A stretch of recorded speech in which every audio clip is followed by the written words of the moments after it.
10 में से 8 महिलाओं को और लड़कियों को अपने जीवन में कभी न कभी सफ़ेद पानी की शिकायत तो होती ही है। थोड़ा बहुत सफ़ेद पानी आना तो नॉर्मल है, बट कन्फ्यूजन इस बात की है कि कौन सा सफ़ेद पानी नॉर्मल है और कब सफ़ेद पानी अब नॉर्मल है, जिसे हम लिकोरिया भी कहते हैं। अगर आपको अब नॉर्मल सफ़ेद पानी आ रहा है और आप उसका ट्रीटमेंट नहीं कराते हैं, यानी आप किसी डॉक्टर से जाकर उसका इलाज नहीं कराते हैं, तो आगे जाकर आपको क्या क्या परेशानियां जीवन में हो सकती हैं, आज हम इसी के बारे में बात करेंगे। इसलिए आप ये वीडियो आखिर तक ज़रूर देखिए। नमस्कार, मैं डॉक्टर अर्चना निरुला हूँ और आपका स्वागत है हमारे चैनल डॉक्टर अर्चना निरुला आपकी अपनी गायनी। सफ़ेद पानी क्या होता है? ये एक तरल पदार्थ होता है जो आपकी योनि मार्ग यानी वजाइना से निकलता है। ये 15 से 50 साल की उम्र की लड़कियों में देखा गया है। सफ़ेद पानी जो है वो बहुत ही नॉर्मल है। ये महीने के पहले आ सकता है, महीना ख़त्म होने के बाद कुछ दिन तक ये आ सकता है। ये ओव्यूलेशन के आसपास भी आता है। ओव्यूलेशन क्या होता है? वो समय होता है जब आपके अंडाशय यानी ओवरी से एक अंडा तैयार होकर फूटता है। उस समय भी काफ़ी महिलाओं को सफ़ेद पानी की शिकायत होती है। सफ़ेद पानी महिलाओं में उत्तेजित अवस्था में भी देखा गया है। तो ये सारी स्थितियों में जो सफ़ेद पानी आपको होता है ये बिल्कुल नॉर्मल है, आपको इसकी कोई भी चिंता नहीं करनी। सफ़ेद पानी हमारे शरीर के लिए बहुत ही ज़रूरी है क्योंकि ये हमारी योनि मार्ग की साफ़ सफाई करता है। जो भी कीटाणु, जो भी बैक्टीरिया, फंगस हमारे वजाइना में होते हैं वो इस सफ़ेद पानी से बाहर निकल जाते हैं। साथ ही साथ ये हमारे योनि मार्ग का केमिकल बैलेंस भी बना के रखता है। इसलिए देखा गया तो ये सफ़ेद पानी जो है ये वजाइना को हेल्दी रखता है। अब सफ़ेद पानी अब नॉर्मल कैसा होता है? अगर आपको लगता है कि ये जो पानी है ये ज़रूरत से ज़्यादा बढ़ गया है, आपको दिन भर गीलापन महसूस होता है या इसके रंग में कुछ चेंज आया है, यानी ये तरल पदार्थ की तरह नहीं है, अब ये दही की तरह है या बहुत ही चिकना और गाढ़ा है या इसके रंग में कुछ चेंज आया है, ये हरा, पीला और गुलाबी रंग का हो गया है, तब आप समझ लेना कि ये वाला सफ़ेद पानी जो है ये अब नॉर्मल है। इसके साथ साथ आपको लालिमा महसूस हो सकती है, आपको जलन हो सकती है, आपको खुजली और बदबू भी आती है। अगर ऐसा होता है तो ये वाला वजाइनल डिस्चार्ज अब नॉर्मल है। अब नॉर्मल सफ़ेद पानी के क्या कारण होते हैं? सबसे पहला कारण होता है एलर्जी। आपके योनि मार्ग की त्वचा जो है बहुत ही सेंसिटिव और नाजुक है। अगर आप कोई हार्श केमिकल्स या कोई ऐसा खुशबूदार साबुन यूज़ करते हैं जिससे ये त्वचा इरिटेट होती है तो आपको सफ़ेद पानी की शिकायत हो सकती है। अगर आपको ज़ुकाम खांसी होता है और डॉक्टर आपको इसके लिए लंबे समय तक स्ट्रॉन्ग मेडिसिन्स या एंटीबायोटिक्स देते हैं, तब भी जो हमारे योनि मार्ग का केमिकल बैलेंस है, जो पीएच है, वो बदल जाता है। आपके अंदर इन्फेक्शन हो सकता है जिसकी वजह से आपको सफ़ेद पानी आता है। सफ़ेद पानी इन्फेक्शन के कारण भी होता है। ये इन्फेक्शन बैक्टीरियल इन्फेक्शन हो सकता है, फंगल इन्फेक्शन हो सकता है, ट्राइकोमोनल इन्फेक्शन होता है और कई बारी ये एसटीआई भी होता है। एसटीआई क्या होता है? ये होते हैं सेक्स से फैलने वाले इन्फेक्शन, यानी सिफिलिस, गोनोरिया, हर्पीस और ह्यूमन पैपिलोमा वायरस। इन सभी बीमारियों में आपको उजला गंदा पानी ज़रूर आएगा। तो ये सारे कारण जो है आपको अब नॉर्मल वजाइनल डिस्चार्ज देते हैं। कई बारी अब नॉर्मल वजाइनल डिस्चार्ज बच्चेदानी या बच्चेदानी के मुंह के होने वाले कैंसर के कारण भी हो सकता है। ज़्यादातर देखा गया है कि गांव में और छोटे शहरों में अगर बच्चियां और महिलाएं जो है सैनिटरी नैपकिन्स की बजाय कोई गंदा कपड़ा इस्तेमाल करते हैं, तब भी उनको सफ़ेद पानी की शिकायत बनी रहती है। अब हम बात करते हैं कि अगर आप सफ़ेद पानी के लिए डॉक्टर के पास नहीं जाते हैं तो आपको आगे जाकर क्या क्या परेशानियां हो सकती हैं। बट इससे पहले अगर आपने हमारा चैनल सब्सक्राइब नहीं किया है तो ज़रूर करिए, बेल आइकन दबाइए ताकि हमारे चैनल द्वारा बनाए गए नए नए वीडियोस की नोटिफिकेशन आपको सबसे पहले मिले।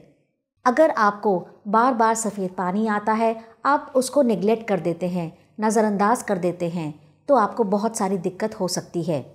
सबसे पहले आप इस मॉडल को देखिए। ये महिला के जेनिटल ऑर्गन्स का मॉडल है।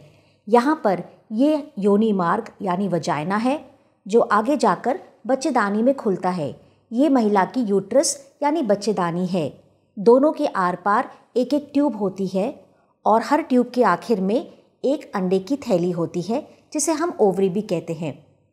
अगर आपको इन्फेक्शन होता है, आप उसका ट्रीटमेंट नहीं लेते हैं, तो वो बैक्टीरिया, वो फंगस जो होता है वो योनि मार्ग से होता होता बच्चेदानी में और ट्यूब में फैल जाता है। इसे हम PID यानी पेल्विक इन्फ्लेमेटरी डिजीज़ कहते हैं। पेल्विक इन्फ्लेमेटरी डिजीज़ यानी PID एक क्रॉनिक कंडीशन है। इसका मतलब है कि महिलाओं को सालों साल सफ़ेद पानी की शिकायत रहती है। आप इलाज भी कराते हैं, उसके बाद फिर भी हो जाता है। इसके साथ साथ आपको पेड़ों में भारीपन भी रहता है, कमर में दर्द भी रहती है और हल्का हल्का बुखार और कमज़ोरी हमेशा बनी रहती है। PID के बाद हम एक और इन्फेक्शन के बारे में बात करते हैं जो सफ़ेद पानी की वजह से होता है। इसे हम एंडोमेट्राइटिस कहते हैं। जैसे मैंने बताया कि अगर आप इन्फेक्शन को ट्रीट नहीं करते हैं तो वो इन्फेक्शन योनि मार्ग से होता हुआ बच्चेदानी में पहुंच जाता है। अगर वो बच्चेदानी में पहुंचता है तो जो बच्चेदानी के अंदर की परत होती है उसमें सूजन आ जाती है, उसमें इरिटेशन हो जाती है, उसमें इन्फेक्शन हो जाता है। इसे हम एंडोमेट्राइटिस कहते हैं। एंडोमेट्राइटिस के कारण भी महिलाओं में सफ़ेद रंग का पानी, पीले रंग का पानी, बदबूदार पानी और चिकनाई रह सकती है। इसके साथ साथ कई बारी आपको कब्जी या कॉन्स्टिपेशन भी होता है। पेड़ों में भारीपन और दर्द भी होती है। हल्का हल्का बुखार और कमज़ोरी भी रह सकती है। एंडोमेट्राइटिस के कारण महिलाओं को एक और बहुत बड़ी प्रॉब्लम होती है। जैसे मैंने बताया कि ये तो बच्चेदानी के अंदर की जो परत है उसकी सूजन है, इसलिए लंबे समय तक संक्रमण होने के कारण बच्चेदानी के अंदर की परत जो है वो नष्ट हो जाती है। उसकी वजह से आपको इरेगुलर पीरियड्स हो सकते हैं, यानी अनियमित माहवारी। पीरियड्स के साथ आपको दर्द भी हो सकता है। कई बारी ऐसा भी होता है कि आप प्रेग्नेंट होते हैं और आपका मिसकैरेज हो जाता है। इसलिए एंडोमेट्राइटिस जो है वो बार बार मिसकैरेज होने का कारण भी होता है।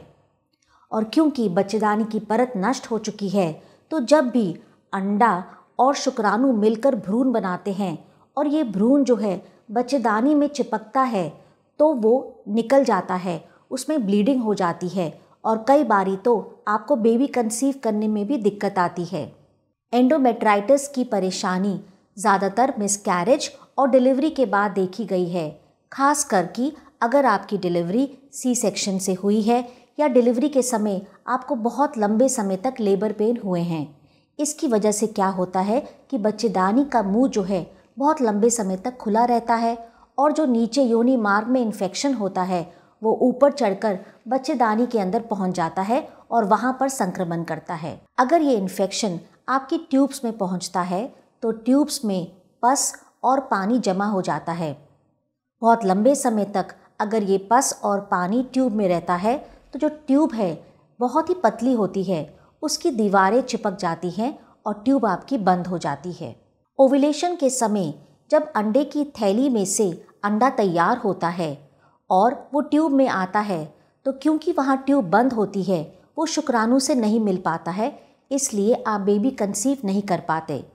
इसलिए ये फैलोपियन ट्यूब्स के बंद होने का कारण की वजह से आपको इनफर्टिलिटी या बांझपन की परेशानी होती है। कई बारी ऑपरेशन या सर्जरी कराने के बाद भी ये ट्यूब नहीं खुलती क्योंकि लंबे समय तक इन्फेक्शन के कारण जो ट्यूब्स की अंदर की परत है वो नष्ट हो जाती है और जिस कारण जो है अंडा अच्छे से मूव कर कर शुक्राणु तक नहीं पहुंच पाता।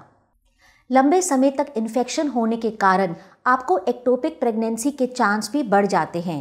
एक्टोपिक प्रेगनेंसी का मतलब होता है कि बच्चा बच्चेदानी के अलावा कहीं और पर जम गया है, यानी कई बारी ट्यूब में इन्फेक्शन होने के कारण आपकी बेबी कंसीव तो हो जाता है पर वो ट्यूब में ही फंस जाता है, वहीं पर ही वो ट्यूब में बढ़ता है और कई बारी ऐसी परिस्थिति में ट्यूब फट भी जाती है। हमारे पास कई ऐसी महिलाएं आती हैं जो मुझे बताती हैं कि उनको 10 से 15 साल तक सफ़ेद पानी की शिकायत है। ऐसी महिलाओं को फ्रोज़न पेल्विस हो जाता है, ये इन्फेक्शन जो है पेट के पूरे निचले हिस्से में फैल जाता है और ये आपके बच्चेदानी के रास्ते, आपकी बच्चेदानी के आगे पीछे, आपकी ओवरी के ऊपर, आपकी आंतों के ऊपर, पेशाब की थैली के आगे पीछे ये इन्फेक्शन फैल जाता है, जिसकी वजह से 15 से 20 साल तक इस तरह का इन्फेक्शन होने की वजह से आपको हमेशा पेट के निचले हिस्से में भारीपन और दर्द महसूस होता है। आपको कब्ज़ी यानी कॉन्स्टिपेशन की शिकायत भी होती है और स्टूल्स पास करने में बहुत दर्द होता है। आखिर में मैं कहना चाहती हूँ कि अगर आपको सफ़ेद पानी की शिकायत है तो आपको तुरंत डॉक्टर के पास जाकर अपना इलाज करवाना चाहिए, नहीं तो आगे जाकर आपको PID यानी पेल्विक इन्फ्लेमेटरी डिजीज़, एंडोमेट्राइटिस यानी बच्चेदानी की सूजन, ब्लॉक्ड फेलोपियन ट्यूब्स यानी फेलोपियन ट्यूब्स का बंद होना, एक्टोपिक प्रेगनेंसी और फ्रोज़न पेल्विस जैसी परेशानियां हो सकती हैं। अगर इस वीडियो से संबंधित आपको कोई भी सवाल पूछना है तो कमेंट बॉक्स में पूछिए, मैं आपकी मदद ज़रूर करूँगी। आखिर में मैं कहना चाहती हूँ कि अपनी हेल्थ के बारे में जागरूक बनो, अपनी हेल्थ को सुरक्षित बनाओ, तभी तो हेल्दी बनेगा इंडिया। नमस्कार।